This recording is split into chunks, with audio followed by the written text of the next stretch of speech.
संतानहन्तारो यत्पादाम्बुजरेणव निजाचार्यान् प्रणमामि मुहुर्मुहुः यदनुग्रहतो जन्तुः सर्वमहं सर्वदा वन्दे श्रीमद्वल्लभनन्दनम् अज्ञानतिमिरान्धस्य ज्ञानाञ्जनशलाकया चक्षुरुन्मीलितं येन तस्मै श्रीगुरवे नमः। नमामि हृदये शेषे लीलाक्षिराब्धिशायिनं लक्ष्मीसहस्रलीलाभिः सेव्यमानं कलानिधिं चतुर्भिश्च स्त्रिभिः तथा षड्भिर्विराजते योऽसौ पंचधा हृदये मम। વૈયાસિક ન્યાયમાલા જોઈ રહ્યા હતા ને આપણે? હા હા, એમાં પેલું પૂર્વ પક્ષ જોયો હતો, ઉત્તર પક્ષ આવ્યો છે. હા, હવે સિદ્ધાંત પક્ષ જુઓ. હા, તો ન ચ મંત્રાર્થ વાદાદિભ્યો દેવતાનાં વિગ્રહપત્વમ વિદ્યેક વાક્યતાપન્નાનાં સ્વાર્થે તાત્પર્યાભાવાત ઇતિ પ્રાપ્તે બ્રૂમઃ. अर्थी समर्थो विद्वान् अधिक्रियते इत्युक्तानाम् अधिकार हेतूनाम् अशरीरेषु देवेषु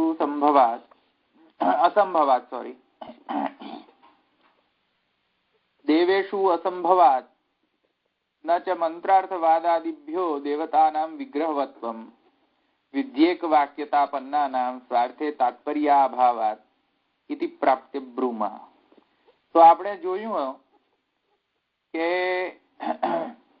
મનુષ્યથી ના જે ઉપરના જે કઈ પણ કોટીના જે જીવ છે એટલે કે દેવતા ઇત્યાદિ, એ દેવતા અને ઋષિઓ જે છે, ઋષિગણ જે છે, તેમને એ પૂર્વ પક્ષીનો સ્ટેન્ડ જે હતો કે તેમને અધિકાર નથી, અને કદાચિત એ પૂર્વ પક્ષીનો પણ જે પૂર્વ પક્ષ જે છે એ કાઉન્ટર આર્ગ્યુમેન્ટ જો કરે કે એટલે કે પૂર્વ પક્ષી એમ કહ્યું હતું કે દેવતા ઇત્યાદિ જે છે તે અર્થી નથી, એમનામાં કર્મનો સામર્થ્ય નથી, એટલે કે શરીર નથી, અને તેમનામાં વિદ્વત્તા નથી, તો તેના કારણે એમનો અધિકાર ન હોઈ શકે બ્રહ્મ વિદ્યા અને કર્મકાંડની અંદર. એના જવાબની અંદર જો કોઈ પૂર્વ પક્ષી એમ કહે કે નહીં, ન ચ મંત્રાર્થવાદાદિભ્યો એટલે કે દેવતાનાં વિગ્રહવત્વમ એટલે કે મંત્રોમાં જે દેવતાનો વિગ્રહનો ડિસ્ક્રિપ્શન જે મળે છે, વર્ણન મળે જે છે, તેના કારણે દેવતાઓનો વિગ્રહ તો હોય જ છે. જો એમ જો કોઈ પૂર્વ પક્ષીનો પણ જે પૂર્વ પક્ષી જે છે એ એવું કહે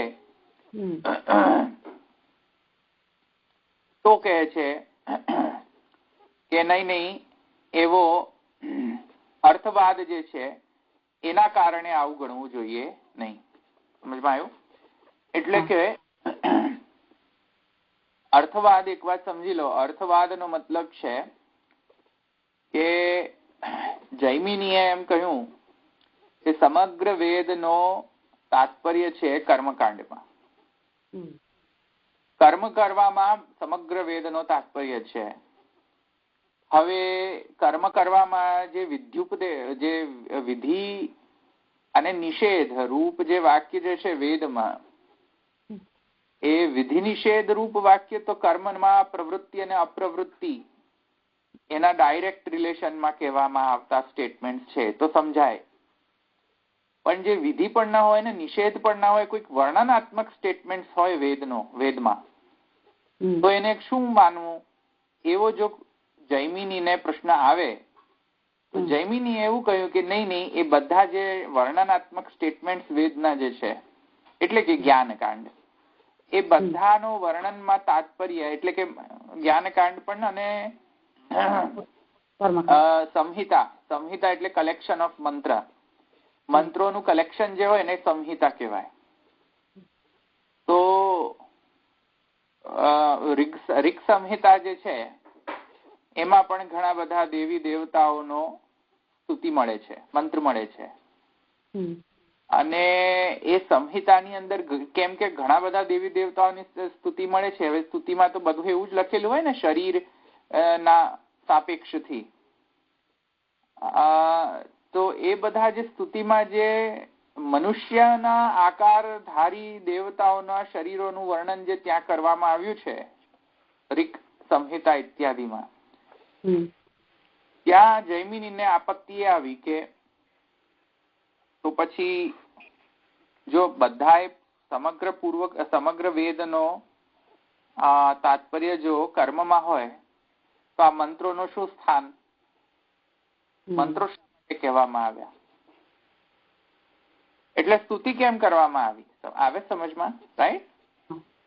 જે પણ વાક્ય હોવા જોઈએ તે યા તો હોવા જોઈએ વિધિ અથવા તો નિષેધ. એટલે કે આમ કરો, અગ્નિહોત્ર જે છે એ યજ્ઞ કરો એમ કહેવું જોઈએ હતું. એવા જ વાક્ય મળવા જોઈતા હતા કે આ વખતે આમ કરો, આ વખતે આમ કરો. આવા વિધિ અને નિષેધ રૂપ જ સ્ટેટમેન્ટ હોવા જોઈતા હતા. આ જે સ્તુતિના જે સ્ટેટમેન્ટ જે છે એ તો વિધિ નથી ને નિષેધ નથી, તો એમાં શું તાત્પર્ય હોય? એમાં કર્મનો તાત્પર્ય થોડી હોય. તો જૈમિનીને એવું કહ્યું કે નહીં, એ બધા અર્થવાદ છે. જેટલી પણ સ્તુતિ રૂપ જેટલા પણ સ્તુતિ છે, મંત્ર છે ઇત્યાદિ જે છે એ બધા અર્થવાદ છે. અર્થવાદ એટલે કે કર્મના અર્થમાં જ એ બધા પ્રવૃત્ત થયેલા છે.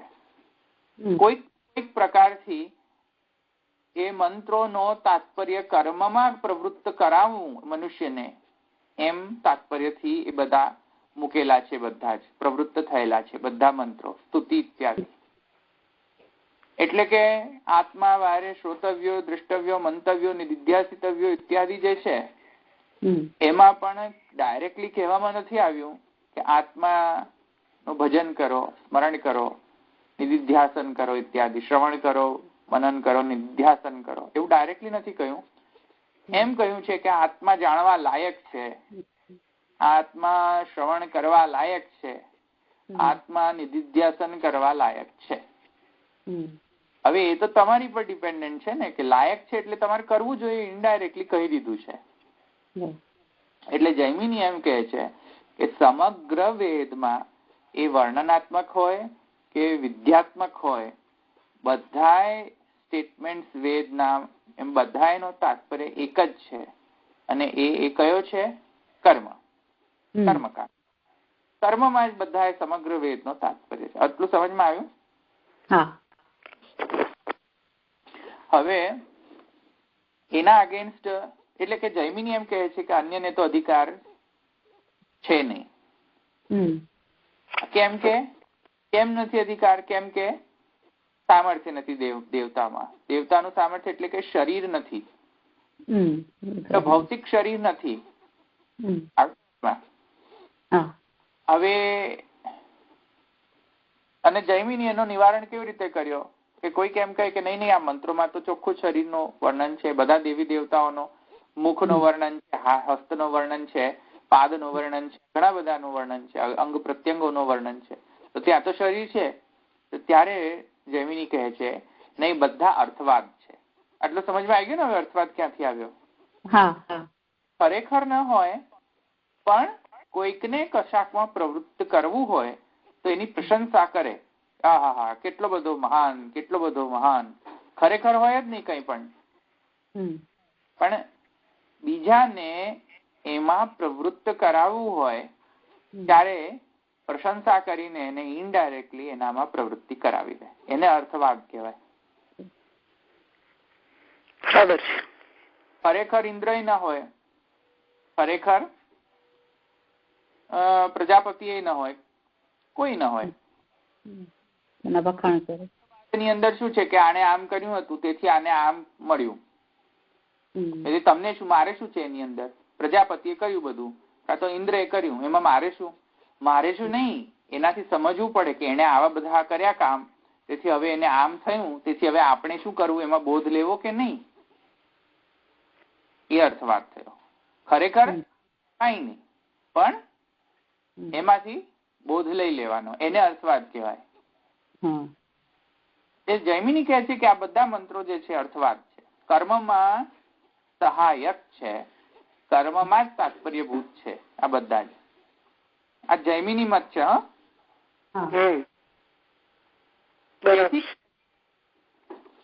તેથી કહે છે નચ મંત્રાર્થવાદતિભ્યો. જૈમિની નો મત કહે છે નચ મંત્રાર્થવાદાદિભ્યો દેવતાનાં વિગ્રહવત્વમ. દેવતાનો વિગ્રહ ખરેખર હોતો નથી. જેટલી પણ સંહિતા, મંત્ર સંહિતાની અંદર વિગ્રહની વાત થઈ છે, અંગ પ્રત્યંગોની વાત જે થઈ રહી છે, એ બધી જ અર્થવાદાત્મક છે. સમજવાઈ ગયું એટલું? વિધ્યેક વાક્યતાપન્નાનામ સ્વાર્થે તાત્પર્યાભાવાત ઇતિ પ્રાપ્તે બ્રૂમા. ત્રિવિધો હિ અર્થવાદ ગુણવાદો અનુવાદો ભૂતાર્થવાદશ્ચ ઇતિ તથા ચ આહુ. હવે એ કહે છે સિદ્ધાંત પક્ષ ચાલુ થાય છે. સિદ્ધાંત પક્ષ એમ કહે છે કે ત્રિવિધો હિ અર્થવાદ. અર્થવાદ તમે જે અર્થવાદ જે જૈમિની કહી રહ્યા છે, જૈમિની મુનિ, એ અર્થવાદ શબ્દ તો વાપરે છે, પણ અર્થવાદ ને પહેલા સમજો કે કેટલા પ્રકારના અર્થવાદો છે. એટલે પહેલા અર્થવાદ સમજાવે છે. તો અર્થવાદ 3 પ્રકારના હોય છે. હંમેશા અર્થવાદ ખોટો જ હોય એવું જરૂરી નથી. સમજમાં આવ્યું ને? બરાબર. જૈમિની શું કે છે કે એ તો શું છે, ખરેખર નથી આ બધા દેવતાઓ. એ દેવતાઓનું જે વર્ણન જે છે એ ખરેખર દેવતાઓના શરીરનું વર્ણન ન ગણાય. એ તો કર્મમાં કોઈ પ્રવૃત્ત થાય એટલા માટે આ બધા મંત્રો છે. આ જૈમિની કહે છે. બરાબર. પણ સિદ્ધાંતિ કહે છે કે નહીં, અર્થવાદના પણ 3 પ્રકાર છે. બધી જ વખતે ખોટું જ હોય એવું જરૂરી નથી. એટલા 3 વાદ ઉભા થયા. 3 વાદ એટલે 3 વાદ અર્થવાદ ના પ્રકાર છે. 3 પ્રકારના અર્થવાદો છે. ગુણવાદ છે ગુણવાદ, બીજો છે અનુવાદ અને બીજો ભૂતાર્થવાદ. લખી લો. જેને અંડરલાઈન કર્યું તો અંડરલાઈન કરો, લખવું હોય તો લખી લો. તો પ્રથમ જે છે તે છે અર્થવાદ. આપણે ગુણવાદ. આપણે ગુણવાદ પર ફર્સ્ટ અન્ડરસ્ટેન્ડ કરીએ. ગુણવાદ એટલે શું? તો ગુણવાદની ડેફિનેશન છે વિરોધે ગુણવાદ. લખો. વિરોધમાં ગુણવાદ ની પ્રવૃત્તિ હોય છે. હવે કોનો વિરોધ કઈ રીતે હું સમજાવું છું તમને, તો થોડી પેશન્સ રાખજો. પહેલા ડેફિનેશન લખી લો, નહીં તો ભૂલી જશો બધા. હે ગુણવાદ, વિરોધમાં ગુણવાદ થાય. અનુવાદો અવધારિતે, ધારણ કરવા માટે અનુવાદ છે. ભૂતાર્થવાદ તદ્ધાનાદ અર્થવાદ સ્થિધાન. ભૂતાર્થ જે છે પાસ્ટમાં થઈ ગયું હોય ને, જે એ છે ભૂતાર્થવાદ. પહેલા થઈ ગયું હોય તે. ઓકે, આટલું લખી દીધું ને? હવે ચલો હવે ગુણવાદ થી શરૂ કરીએ. એટલે શું ગુણવાદ એટલે શું? તો જુઓ, ગુણવાદ ને સમજાવવા માટે થોડા એક્ઝામ્પલ. કર્મકાંડી હોય એને ખબર પડે, આપણને જરા અઘરું પડે, પણ જો આપણે સમજીએ ને. યજમાન પ્રસ્તર ઇત્યાદિષુ પ્રત્યક્ષ વિરોધે સત્યાદિત્ય વદ્યાગ નિર્વાહકત્વ ગુણ આદિત્યાદિ શબ્દૈરૂપલભ્યતે ઇતિ ગુણવાદ. આદિત્યો યુપ. પહેલા આપણે સમજી લો, કર્મના અંગમાં યજ્ઞ જે છે એ યજ્ઞમાં કોઈ પણ પ્રકારનો યજ્ઞ હોય એમાંનો બલિ આપવાની હોય, જેની યજ્ઞમાં બલિ જે આપવાની હોય, હોમ કરવાનો હોય, જે અગ્નિષ્ટોમ જે છે એમાં બલિ પણ અપાય છે. તો બલિ આપવા માટેનો રિચ્યુઅલ એવો છે કે આખો એક મોટો થાંભલો એને ગાળવો પડે જ્યાં એને યુપ કહેવાય. અને એ આખો જે થાંભલો જે છે એને એની સાથે જે બલિને જેની બલિ આપવાની તેને બાંધવો પડે તેને ત્યાં. પછી એ બાંધીને એની પૂજા ઇત્યાદિ જે છે ત્યાં કરવાની હોય. એને માળા પહેરાવે, તિલક કરે, બધું કરે. તો જે એને છે એને યુપ કહેવાય. એને યુપ કહેવાય. 1 મિનિટ, હા તમે વચ્ચે નહીં બોલતા, 1 મિનિટ હું એક્સપ્લેન કરી લેવા દો, બીજા બધાને પાછળ ડિસ્ટર્બ થાય. આખો પોસ્ટ જે છે એને આપણે કહેવાય સેક્રિફિશિયલ પોસ્ટ, અથવા તો એને ગુજરાતીમાં કહેવાય જે આખો થાંભલો જે હોય, નાનો થાંભલો જેવો હોય તે, એ થાંભલામાં એ બલિને બાંધે, એને યુપ કહેવાય. યુપ ક્લિયર થઈ ગયું? Okay, very good. હવે ચલો પ્રસ્તર સમજી લે, પછી હું તમને આખો અર્થ સમજાવીશ. પ્રસ્તર એટલે શું છે? પાથરણો. સમજમાં આવી ગયું? પ્રસ્તરનો ગુજરાતી પાથરણો. યજ્ઞમાં પ્રસ્તરનો ઉપયોગ થાય છે, અને યજ્ઞમાં એ રીતે થાય છે યજમાનને ધારણ કરવાના જે યજ્ઞના જે યુટેન્સિલ્સ જે છે યજમાન ન ધારણ કરી શકે અમુક વખત, કેમ કે એટલા બધા યુટેન્સિલ્સ હોય ને યજમાનને ધારણ કરવામાં પ્રોબ્લેમ થાય. એટલા બધા યુટેન્સિલ્સ યજ્ઞની યુટેન્સિલ્સ ને મૂકે ક્યાં? મૂકવામાં તો બધા જ હોલ્ડ કરવા પડે. તો જયારે બહુ જ બધા સામગ્રી હોય યજ્ઞને કરવા માટે, તો એમાં એક દર્ભનો પ્રસ્તર પાથરે યજમાન આગળ. આવી સમજમાં? અને એ યજમાન એટલે યજ્ઞની આગળ એ જે પ્રસ્તર પાથરે દર્ભોનો, એની ઉપર પછી એ બધા જ યજ્ઞની જેટલી પણ સામગ્રી હોય તે ત્યાં મૂકે. આવ્યું સમજમાં? હા, એને પ્રસ્તર કહેવાય. આ તો સમજમાં આવી ગયું? એટલે યુપ અને પ્રસ્તર નો એક્ઝામ્પલ આપે છે ગુણવાદ માટે. હજુ અત્યારે આપણે ગુણવાદ ચાલી રહ્યો છે. બરાબર. હવે કેવી રીતે છે જુઓ.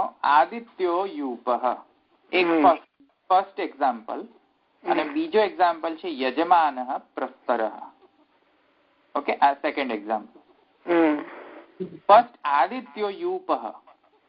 એ યુપ ને બનાવવાની એક પ્રક્રિયા જે છે એમાં યુપ જયારે તમે બનાવતા હોય ત્યારે એની એક કેરેક્ટરિસ્ટિક આવી જોઈએ કે એટલો બધો ચમકદાર હોવો જોઈએ યુપ. અને એટલો બધો ચમકદાર, કેટલો બધો ચમકદાર? આદિત્ય જેવો, સૂર્ય જેવી ચમકાહટ આવવી જોઈએ એ યુપ ની અંદર. સમજમાં આવ્યું? એટલે આદિત્યો યુપ, આદિત્ય યુપ છે એમ. સૂર્ય, આદિત્ય નો મતલબ સૂર્ય. સૂર્ય જેટલો બ્રિલિયન્ટ છે એવો જ યુપ ની બ્રિલિયન્સી હોવી જોઈએ. એટલું સમજમાં આવ્યું ને? બીજો એક્ઝામ્પલ જુઓ. યજમાન પ્રસ્તર.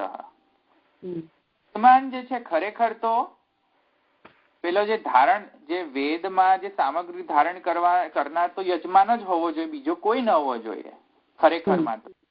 પણ હવે કેમ કે યજમાન એને ધારણ નથી કરી શકતો બધા, એટલે પ્રસ્તરને એને ડેલિગેટ કરી દીધું, ભાઈ તું ધારણ કર. એટલે ડેલિગેશન કર્યું ને. ડેલિગેશન એટલે કે આપણે ન કરી શકતા હોય તો આપણે એમ કે જ્યાં પાવર ઓફ એટર્ની તને આપી, તું કરી આવી. એવી રીતે ડેલિગેટ કર્યો. યજમાને ધારણ કરવાનું જેટલું પણ છે એ બધું પ્રસ્તરને ડેલિગેટ કર્યું. સમજમાં આવ્યું? એટલે કે છે યજમાન પ્રસ્તર છે, પ્રસ્તર યજમાન છે, યજમાન પ્રસ્તર છે. સમજમાં આવ્યું ને? યજમાન પ્રસ્તર કઈ રીતે હોય? યજમાન તો એકદમ જીવ છે અને પ્રસ્તર તો જડ છે. તો કઈ રીતે કહેવાય યજમાન પ્રસ્તર છે અથવા તો પ્રસ્તર યજમાન છે? કેવી રીતે કહેવાય? એ તો નથી કહેવાય ને. એ રીતે આદિત્ય યુપ, યુપ ક્યાં અને સૂર્ય ક્યાં? સૂર્ય તો એવું કેવી રીતે કહેવાય? એટલે બધા વિરોધી ગુણવાદ થયા. હા, એટલે કહે છે કે આને ખરેખર દ્રષ્ટિમાં નહીં ગણવા, અને આદિત્ય જે યુપ છે, યુપ આદિત્ય છે અને પ્રસ્તર યજમાન છે એવું ખરેખર સેન્સમાં નથી ગણવાનો અહીંયા, માત્ર તેના લક્ષણો જ ગણવાના છે. ઓકે, બરાબર. આ જયારે લક્ષણથી કોઈક વસ્તુ સમજવાની હોય ત્યારે એને કહે છે ગુણવાદ.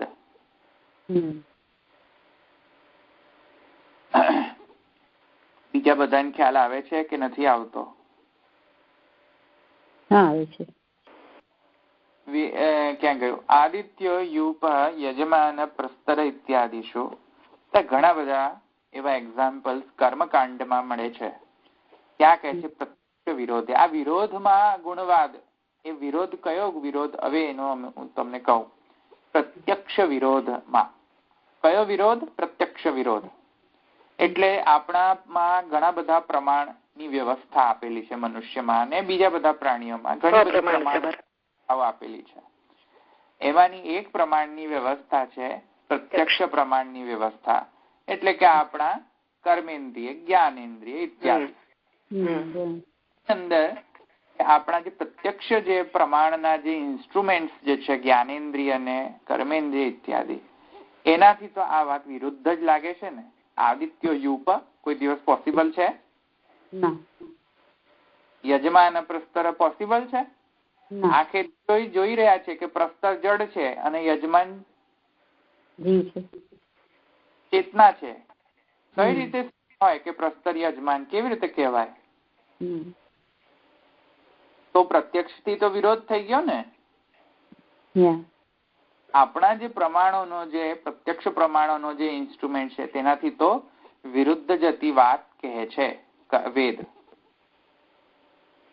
તો એને પ્રત્યક્ષ વિરોધનામાં જયારે પણ આવા પ્રત્યક્ષ વિરોધ લાગતા સ્ટેટમેન્ટ આવતા હોય કર્મકાંડની અંદર, તો કહે છે કે ત્યારે એને કહેવાય ગુણવાદ. સત્યાદિત્યવત યાગ નિર્વાહકત્વ ગુણ. આ બધા જેટલા પણ પ્રત્યક્ષ વિરોધ લાગતા જેટલા પણ ગુણોનો તમે ઉપસંહાર કરો, ગુણોપસંહારણ કરો છો, ત્યારે એ યાગ નિર્વાહક ગુણ તરીકે તમે લો છો. યાગ થી બહાર આવી જાઓ ને પછી તમે આવા બધા ગુણવાદ ન કહે વેદ. યાગ ની અંદર જ કહે આવા બધા ગુણવાદ કરવાના હોય તો. આદિત્યાદિ શબ્દ રૂપ લભ્યતે ઇતિ ગુણવાદ. તો આદિત્યાદિ શબ્દ એટલે આદિત્યો, યજમાન ઇત્યાદિ બધા લક્ષણાથી અંદર અર્થ કરવાનો છે. સમજવાયું ને? પોતાની યજમાનતા કઈ રીતે? લક્ષણાથી. કે જેમ યજમાન ધારણ કરે છે તેવી રીતે પ્રસ્તર પણ ધારણ કરે છે. એમ આદિત્ય ચમકે છે એવી રીતે યુગ પણ ચમકતો હોવો જોઈએ. તો એને ગુણવાદ કહેવાય. આટલું હવે અહીંયા ગુણવાદ ક્લિયર થઈ ગયું. તો હું આગળ અનુવાદ પર જાઉં.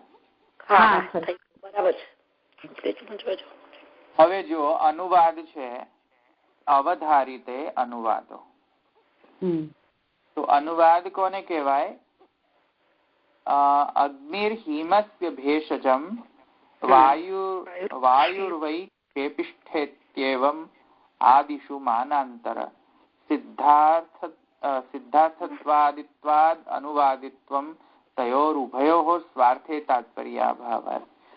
તો હવે કોઈક વેદમાં એવું લખ્યું હોય દૃષ્ટાંતની અંદર કે અગ્નિર હિમસ્ય ભેષજમ, અગ્નિ જે છે તેનાથી ઠંડી મટાડવી. તો કઈ બહુ મોટી સાયન્સ ની વાત કરી? આવી સમજવા વાત કરી છે. ખબર જ કે હિમસ્ય ભેષજમ અગ્નિ. હિમ ને હટાવવી હોય, હિમ એટલે કે ઠંડીને હટાવવા માટે અગ્નિ નો ઉપયોગ કરે. તો અમને ખબર છે, જનતા જ ખબર પડી ગઈ. તો વેદ ની અંદર લખવાની શી જરૂર?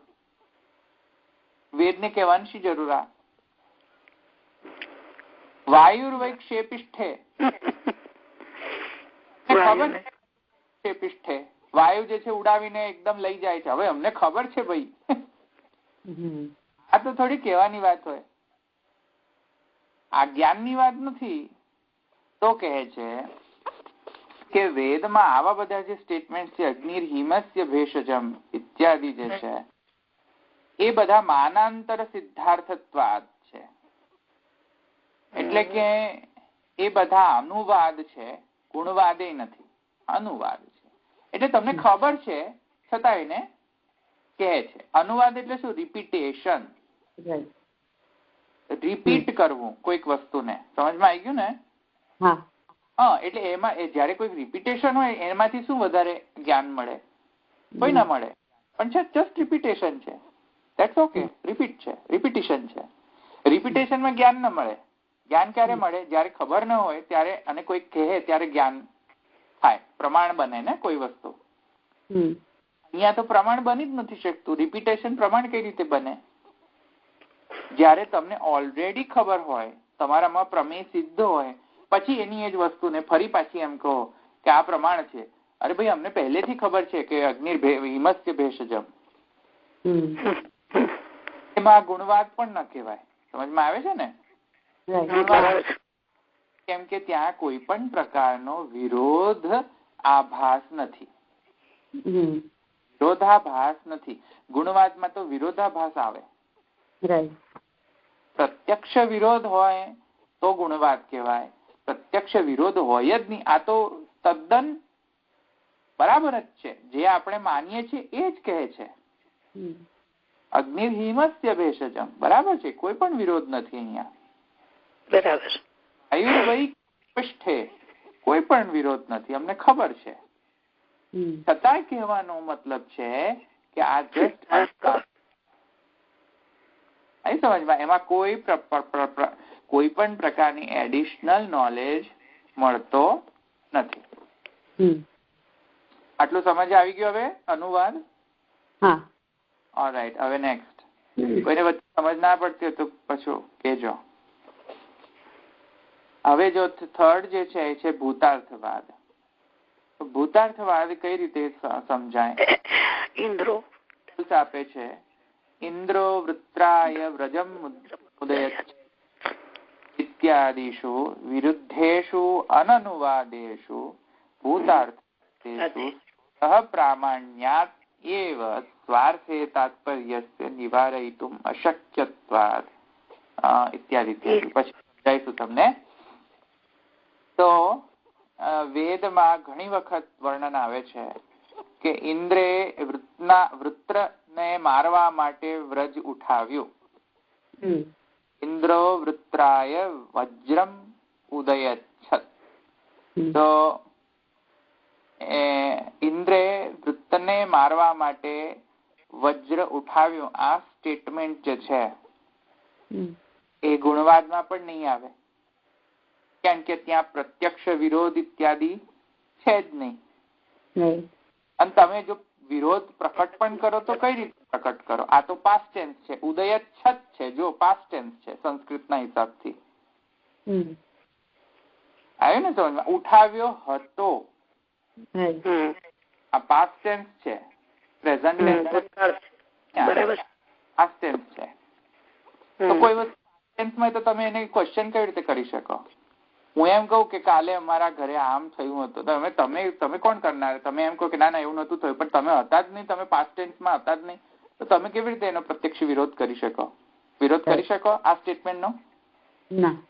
વિરોધ ન કરી શકાય આવા સ્ટેટમેન્ટનો. અચ્છા, આ અનુવાદ છે. તમને ઓલરેડી ખબર હતી આ કે ઇન્દ્રો વૃત્રાય વજ્રમ ઉદયચ્છત? તમને ખબર હતી? નથી ખબર? એ તો વેદે કહ્યું ત્યારે તમને ખબર પડી, પુરાણે કહ્યું ત્યારે ખબર પડી કે ઇન્દ્રે મારવા માટે વજ્ર ઉઠાવ્યું હતું. એ રીતે હું કોઈક એવી બધી એક એવી કઈક સ્ટોરી કહી દઉં જે તમને અત્યાર સુધી ભણવામાં જ ના આવી હોય, એને હું વેદમાંથી ઉઠાવીને એમ કહું કે આને આમ કહ્યું હતું, તો તમે શું કહો? તમને તો ખબર નથી. તમને ખબર નથી, તેથી કઈ તમે એમ થોડી કહો કે મને ખબર નથી એટલે ખોટું છે. વિરોધ નહીં ઉઠાવી શકો ને તમે. આપણે ઇતિહાસને માનીએ જ છે. અને બીજો, આ એટલો બધો સહજ નથી કે અગ્નિહિમસ્ય ભેષજમ જેવો કે તમને ઓલરેડી ખબર હતી. ઓલરેડી ખબર પણ નથી. એ તમારા માટે તો એકદમ નવી નોલેજ છે. આ ઇન્દ્રો વૃત્રાય વ્રજમ ઉદયચ્છત. સમજવા આવ્યું? એટલે આને કહે છે ભૂતાર્થવાદ. ભૂતમાં થઈ ગયેલો હોય ને પાસ્ટ ટેન્સમાં, અને એને આપણે કહીએ છીએ ભૂતાર્થવાદ.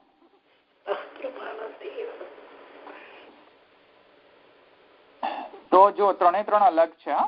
એકમાં સમાવેશ નહીં થઈ શકે એનો. ગુણવાદ જુદો, અનુવાદ જુદો, અર્થવાદ જુદો. તો સોરી, હવે આ બધી મેં રામાયણ શું કરવા કરી એ જુઓ. હવે કે હમણાં જ કહ્યું હતું કે દેવોને વિગ્રહ નથી હોતો. જૈમિનીનો શું મત હતો? દેવોને વિગ્રહ નથી હોતો. કેમ નથી હોતો? મંત્રમાં તો છે વિગ્રહનું વર્ણન, તો એ કહે છે કે અર્થવાદ છે. તેથી હવે આટલા ત્રણે સમજ્યા ને, તો એમાં જયારે પણ ઇન્દ્રો વૃત્રાયમ વ્રજમુદયચ્છત એમ જયારે કહ્યું, તો તમે પ્રત્યક્ષ વિરોધ તો છે નહીં ત્યાં. અચ્છા, તમને ખબર પણ નથી તો તમે એને અનુવાદમાં પણ લાવી શકો.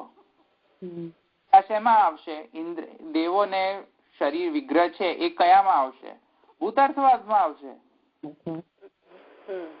ગુણવાદમાં કેવી રીતે આવાય?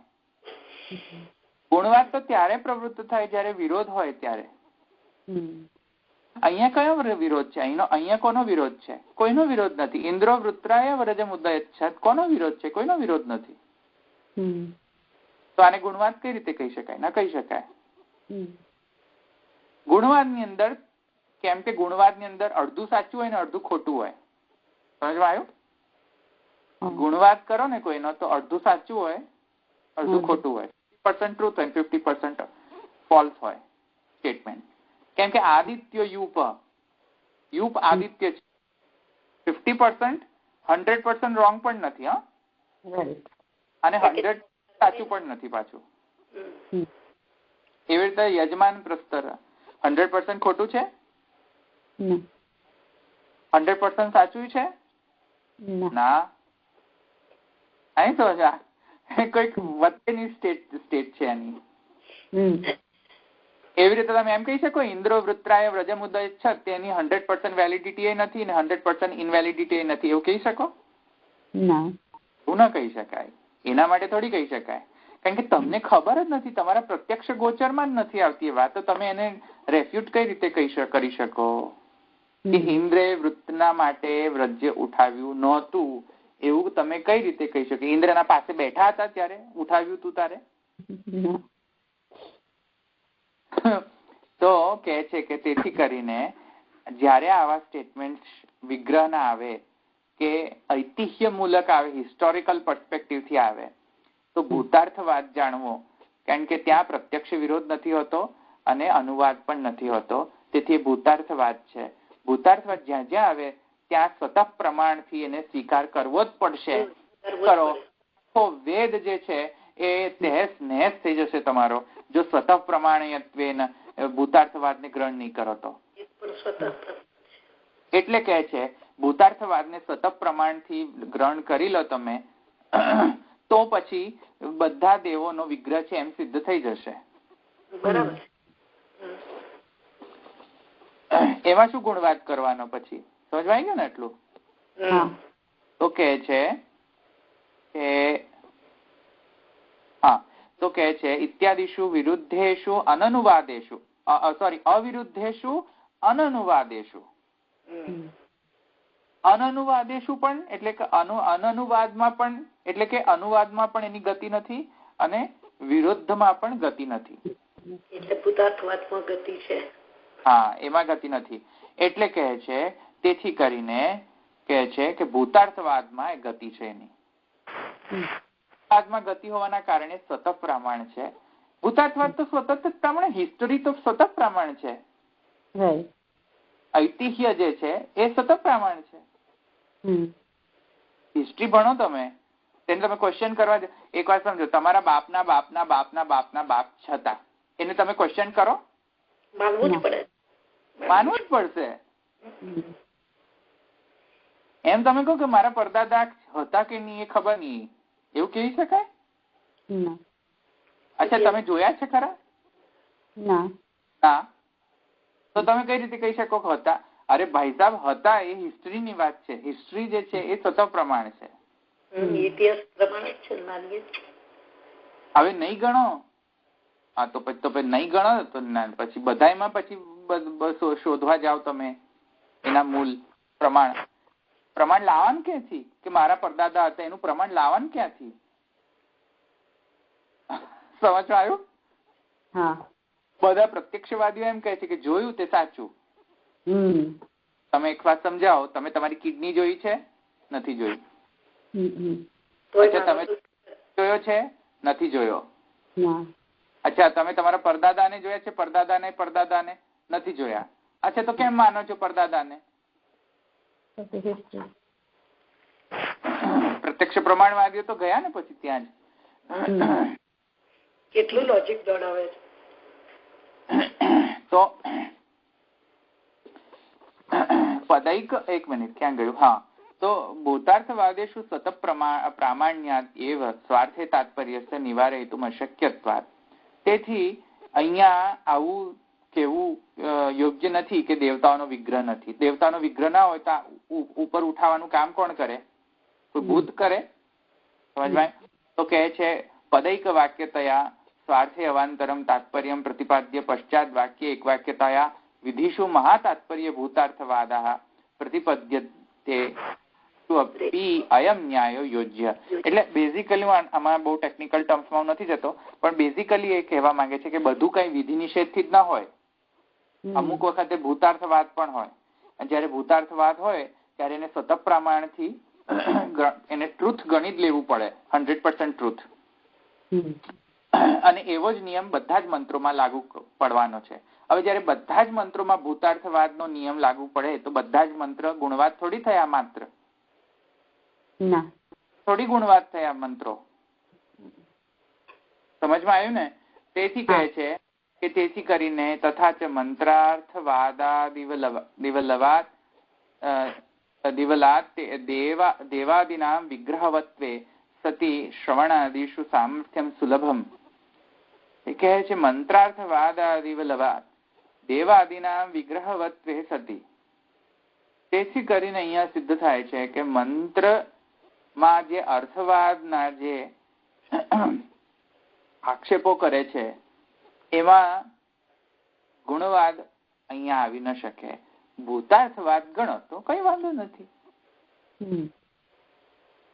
અને જો ભૂતાર્થ ગણ્યું જ તમે તો દેવોનો વિગ્રહ હોવો એમાં તમે ના પાડી શકો કે મારા બાપ પણ ના પાડી શકે ને તમારા બાપ ના પાડી ન શકે. કોઈ પાડી શકે? ના પાડી શકે. ભૂતાર્થવાદ છે. તેથી કરીને શ્રવણ આદિ સામર્થ્યમ સુલભમ. તેથી કરીને તેઓ લોકોને પણ શ્રવણ આદિ, કારણ કે જો શરીર હોય તો શ્રવણ કરી શકે ને તે લોકો. જૈમિની તો એમ કહે છે કે એમને શ્રવણ આદિ સામર્થ્યવાન શરીર છે જ નહીં. જમીન તો હવે કહે છે, હવે જો સિદ્ધ શું થાય છે ભૂતાર્થવાદથી કે શ્રવણ આદિશુ સામર્થ્યમ સુલભમ. એ લોકોને શ્રવણ આદિ વગેરે સામર્થ્ય જે છે એ લોકોને સુલભ છે, દુર્લભ નથી. એ જ્યારે પણ ઈચ્છે ત્યારે શ્રવણ આદિ સામર્થ્ય પ્રકટ કરી શકે છે. જ્યારે પણ ઈચ્છે ત્યારે ગમે તેવું સામર્થ્ય તે પ્રકટ કરી શકે છે. તેથી કરીને જે પહેલો આર્ગ્યુમેન્ટ હતો તેમનો કે અસમર્થો, યાદ કરો જૈમિને કહ્યું હતું કે અસમર્થ છે દેવો, એ અહીંયા પ્રોપર નિરસન કર્યું છે. સમજવાયું? આ મહાપ્રભુજી નથી કર્યું નિરસન, આ શંકરાચાર્યજી નિરસન કર્યું છે. આપણો મત જ નથી, છતાંય જો આપણે બંને અત્યારે અહીંયા એક થઈને ચાલી રહ્યા છે. જૈમિનીના અગેન્સ્ટ જવાની વાત આવી ત્યારે શંકરાચાર્યજી ને વલ્લભાચાર્યજી બંને એક થઈ ગયા. જુઓ, શંકરાચાર્યને તો જૈમિની જોડે વાંધો જ છે, જ્ઞાનકાંડ જ માને એટલે એ બંને તો કટ્ટર દુશ્મન, એ તો કટ્ટર દુશ્મન છે. એટલે જો બંને ભેગા થઈ ગયા. હવે સમજવાય? એટલે મહાપ્રભુજીને ને શંકરાચાર્યજી જો કેટલા એકદમ એક આખો કોપી જ કરેલો છે. જો ગોપેશ્વરજીએ તો આખો કોપી જ મારેલો છે શંકરાચાર્યજીનો જ સ્ટેન્ડ જે છે ને. હવે પછી આપણે એમ કહીએ કે શંકરાચાર્યજી જે છે તે અને મહાપ્રભુજી દુશ્મન હતા. દુશ્મન કાંઈ નતા, એમના થિયરીમાં ઓપોઝિશન છે પણ પર્સનલી એવું કઈ છે જ નહીં. સમજવાયું ને? સિદ્ધાંતમાં તકલીફ હોય, મીમાંસામાં, બાકી બીજું કશું નહીં. તો એ જુઓ, થોડી જગ્યા આપણે કોમન પોઈન્ટ્સ પણ છે સિદ્ધાંતમાં પણ. જો કોમન પોઈન્ટ્સ આવે ને તો જુઓ, તો એકમાં આ કોમન પોઈન્ટ આવ્યો ને, જૈમિનીના વિરુદ્ધ જવા માટે જો શંકરાચાર્યજી પણ અને મહાપ્રભુજી પણ બંને કોમન પોઈન્ટ છે. હવે તેથી કરીને જો અર્થિત્વમ ચ ઐશ્વર્યસ્ય, અર્થિત્વ હોવું અને ઐશ્વર્યની ક્ષયિત્વા અતિશયત્વ દર્શનાત મોક્ષ સાધનમ બ્રહ્મ વિદ્યા વિષયમ ઉપપદ્યતે. એમની જૈમિને શું કહ્યું હતું? અર્થિત્વ પણ નથી એમનામાં. એમને કઈ ધનની કોઈ થોડી ઈચ્છા છે કે બધા દેવતાઓ યજ્ઞ કરવાનું ચાલુ કરે. એવી રીતે સામર્થ્ય પણ ના પાડી હતી જૈમિનીએ. એવી રીતે વિદ્વત્તા પણ ના પાડી હતી જૈમિનીએ. એ બધા જ હવે કહે છે બધા જ પોસિબલ છે એમાં, વન બાય વન. અર્થિત્વ એમનામાં આવી શકે છે. કેમ આવી શકે છે? કારણ કે ઐશ્વર્યની સહિષ્ણુતા છે. ક્ષય થઈ જાય ઐશ્વર્ય એમનો. હમણાં એક અસુર આવી જાય ને બધો કેપ્ચર કરી દે સ્વર્ગલોક ને, પછી શું કરે? પછી ઐશ્વર્ય જતો રહ્યો ને એમનો. તો બિચારા એ પાછા એમને ત્યાં મુકાણ તો છે જ નહીં અહીંયા મનુષ્ય લોકની જેવી. ગમે ત્યારે કોઈક આક્રમણ કરે અને બધું કોમ્પ્રોમાઇઝ કરી દે તો શું કરે? એ મોકાણ તો હજુ રહે જ ને એમને બિચારાઓને. એ તો ડરતા જ રહે. તો અર્થિત્વ એટલે ઐશ્વર્યનો ક્ષય થવાથી એમનામાં અર્થિત્વ તો આવે જ ને. પછી કહે છે તેથી કરીને અતિશયત્વ એટલે અહીંયા જો એક સ્પેસિફિક સેન્સમાં અહીંયા અતિશયત્વ લખ્યું છે. અતિશયત્વ એટલે કે કર્મ કરવા માટે અને વિદ્યા ધારણ કરવા માટે આશા રાખે છે. ઇન્સ્ટ્રુમેન્ટ્સ જે છે, કર્મ કરવા માટેના જે ઇન્સ્ટ્રુમેન્ટ્સ છે અને વિદ્યાને સમજવાના જે ઇન્સ્ટ્રુમેન્ટ્સ છે એ લોકોને પ્રાપ્ત થાય છે. ક્ષયત્વ એને અતિશયત્વ કહેવાય. હા, કેમ? કારણ કે આ બધા મોકાણો છે એમનામાં અને શ્રવણ આદિનો પણ એમનામાં ઇન્સ્ટ્રુમેન્ટ અવેલેબલ છે. હમણાં ઉપર પહેલા કહી ગયા ને આપણે. એટલે તેથી કરીને કહે છે કે અતિશયત્વ હોવાના કારણે મોક્ષ સાધનમ બ્રહ્મ વિદ્યા વિષયમ ઉપપદ્યતે. એમને પણ મોક્ષ સાધન સિદ્ધ કરવાનો હક છે, અધિકાર છે. અને તેથી એ લોકોને બ્રહ્મ વિદ્યા પણ ગ્રહણ કરવાનો અધિકાર છે અને યજ્ઞ કરવાનો પણ અધિકાર છે. તમે ના નહીં પાડી શકે લોકોનો અધિકાર નથી. આવી સમજમાં આ બધા? પણ એ કરવા માટે તો પૃથ્વી પર આવવું પડે ને. હવે આવશે, એ જ આવશે, બધું એ આવશે. હવે એક બધા એક્ઝામ્પલ આવશે ને એમાં આવશે. પછી જુઓ, અચ્છા, હવે અર્થિત્વ લઈ લીધું, સામર્થ્ય લઈ લીધું. હવે ત્રીજો કયો રાખ્યો બાકી? વિદ્વત્તા. હવે વિદ્વત્તાની અંદર શું છે? એનો એકચ્યુઅલ વ્યાખ્યા શું છે? વિદ્વત્તા એટલે કે સ્કોલર્સ નહીં. વિદ્વત્તા એટલે શું છે કે ઉપનયન અધ્યયન બંને હોય તો એને કહેવાય કે એ બ્રહ્મ વિદ્યાનો અધિકારી છે. ઉપનયન જ ન પોસિબલ હોય, અધ્યયન જ ન કરતો હોય તો એને કઈ રીતે બ્રહ્મ વિદ્યાનો અધિકારી મનાય? અત્યારના જેટલા પણ બાળકો બધા જ છે, ઠેર ઠેર બધાને બ્રહ્મ સંબંધને શરણાગતિ મંત્ર માઇક ઉપર અનાઉન્સ કરીને આપી દે છે, પણ કોઈને ખબર જ નથી કે ઉપનયન સિવાય કેવી રીતે અપાય. ઉપનયન એટલે કે પેલો આપણા માર્ગનો જે અધિકાર તે ઉપનયન. પેલો દ્વિજનો ઉપનયનની વાત હું અહીંયા અત્યારે નથી કર્યો, મેટાફોરિકલ સેન્સમાં કહી રહ્યો છું, તો લક્ષણાના અર્થમાં કહી રહ્યો છું. તો ઉપનયન વગર જ કોઈ સેવા કરવા તૈયાર જ ના હોય, ભણવા તૈયાર ના હોય ને સેવા કરવા તૈયાર ના હોય, એ લોકોને પણ બ્રહ્મ સંબંધ આપી દેવાનો. અત્યારે બધા બાળકો એ જ કરે છે ને. બધાનો મતલબ છે કે બધા જેટલા છે એટલા નહીં, મોસ્ટ ઓફ ઇટ, જેટલા પણ મેજોરિટી સેન્સની અંદર હું કહી રહ્યો છું. પાછું સર્વે બ્રાહ્મણ ભોજિતવ્યાની અર્થમાં લેજો પાછા. બધા એટલે કે દુનિયાના બધા બિરાજમાન ગોસ્વામી બાળકો એવા નથી પાછા. એટલે હા, એટલે બધાનો મતલબ પેલો બધા છે, એ બધા નહીં.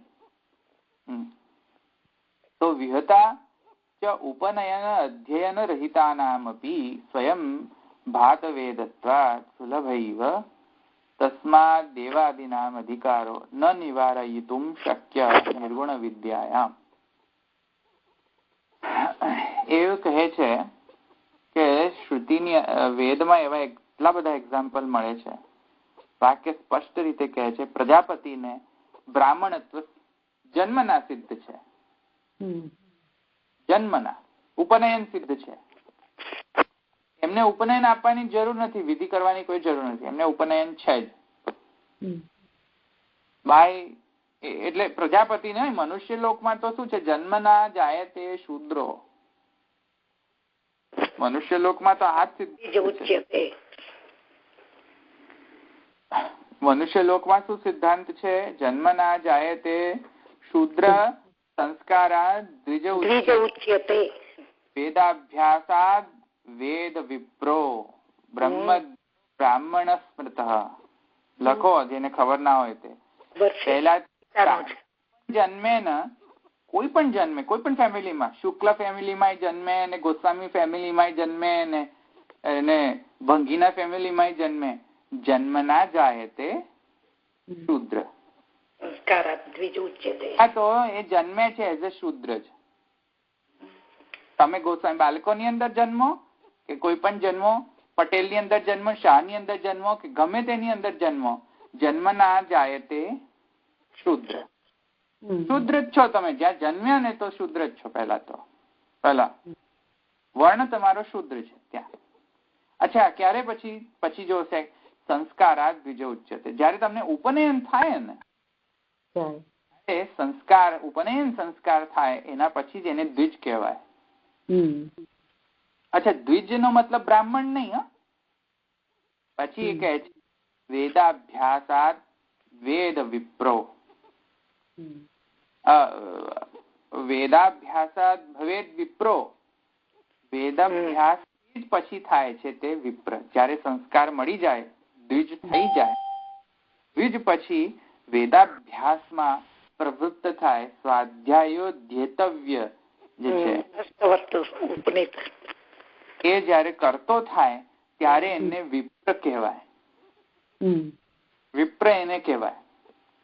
અને પછી કહે છે બ્રહ્મજ્ઞો બ્રાહ્મણ સ્મૃત.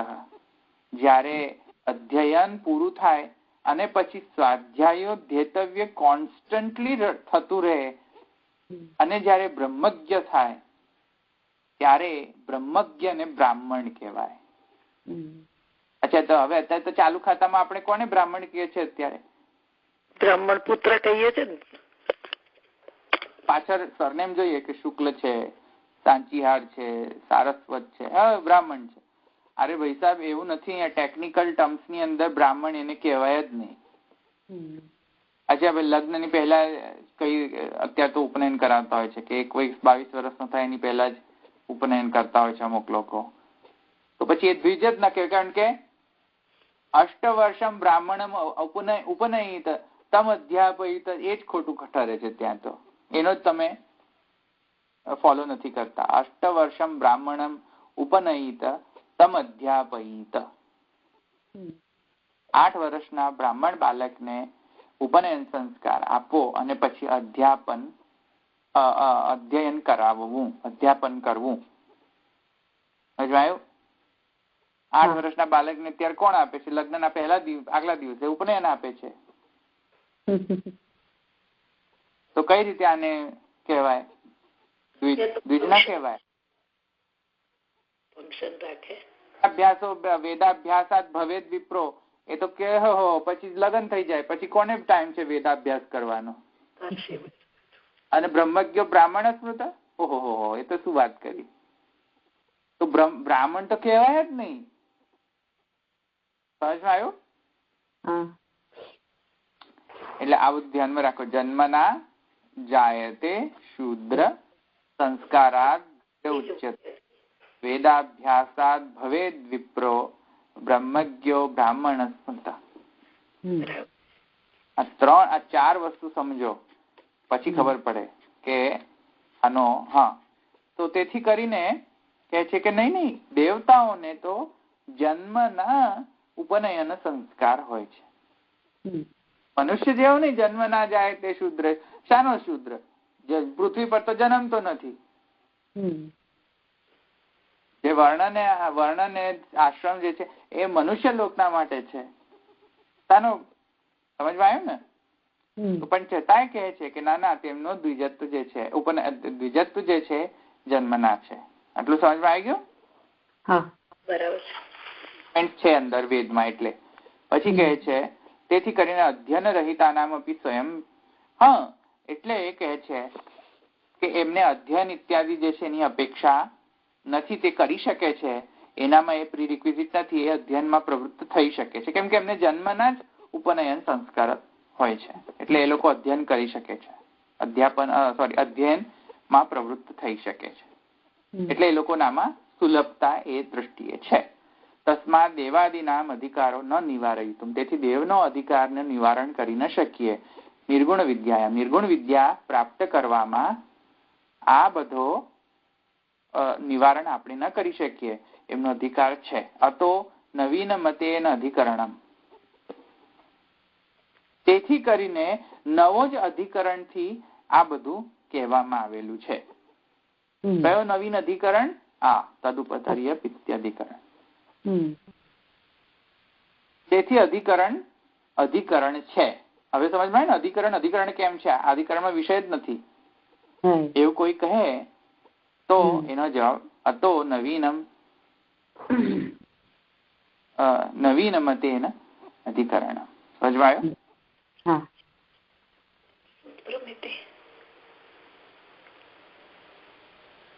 હવે આટલું બધું તો હું નહીં કરાવું. હવે આમાં તો ભયંકર પાછું હવે નાખ છે. તો આખો મહિનો જતો રહેશે. હવે બહુ થઈ ગયું. આટલું તમને સમજમાં આવી ગયું ને, એટલે એ સૂત્ર પૂરો થઈ ગયો. જો તદુપર્યપી ચ બાદરાયણ સંભવાત. આ મેં તમને ઇનવે સમજાવી દીધું, તમને ખબર ન, પણ આખો પૂરો થઈ ગયો સૂત્ર. હા, બધું આવી ગયું. અતિશય મેં તમને કહ્યું ને, અતિશયત્વ, તો એ બધું જ આવી ગયું. એટલે હવે મારે એ લેવાની જરૂર નથી. નેક્સ્ટ સૂત્ર આપણે નેક્સ્ટ ટાઈમ લઈશું. ઓકે? એટલે આ આવી ગયો એની હવે ઇનવે આવી ગયો. હવે એમને કઈ ભાષ્યથી સમજાવવાની હવે કોઈ આવશ્યકતા નથી, કેમ કે ઓલરેડી મેં રશ્મિ સમજાવી દીધા. ભાષ્યની શું આવશ્યકતા છે?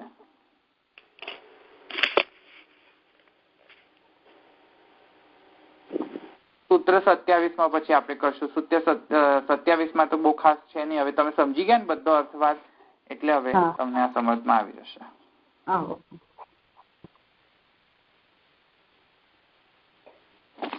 ચલો, અહીં કઈ પર કોઈને પ્રશ્ન છે? ઓકે, કોઈને નથી. અહીંયા રાખીએ આપણે. તો દ્રઢઈના ચરણ કેરો ભરોસો, દ્રઢઈના